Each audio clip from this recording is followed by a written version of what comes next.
আসসালামু আলাইকুম এভরিওয়ান। বাঙালি সমাজে বিয়ের আনুষ্ঠানিকতা শুধু দুটি মানুষের মিলন নয়, দুটি পরিবারের সামাজিক বন্ধনে এক উৎসব। এর মধ্যে বরযাত্রী বা বরপক্ষের প্রধান অতিথিদের আপ্যায়ন একটা গুরুত্বপূর্ণ ও মর্যাদাপূর্ণ অংশ। বরযাত্রী খাওয়া দাওয়া করানো হয় বিশেষ যত্ন আর সম্মানের সাথে। তাদের জন্য নির্দিষ্ট খাবার, আসন এবং পরিবেশন থাকে। এটা শুধু ভোজন নয়, বরং পারস্পরিক শ্রদ্ধা, ভালোবাসা ও সৌজন্যের প্রকাশ।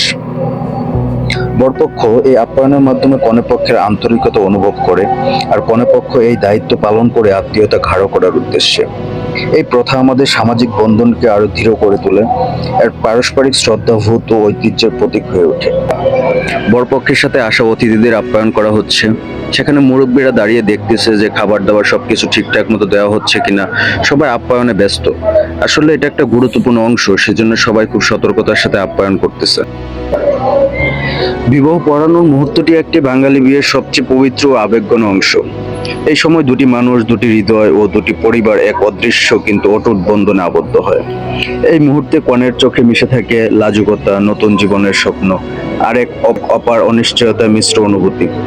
বরপক্ষের দিকে থাকে দায়িত্বের ভার, আশার আলো, আর একজন জীবনসঙ্গীকে গ্রহণ করার দৃঢ় অঙ্গীকার। এই তো, বিয়ের আনুষ্ঠানিকতা শেষ। এভাবেই শেষ করা হয়, নতুন জীবনের যাত্রা শুরু হয়। দোয়া করবেন সবাই।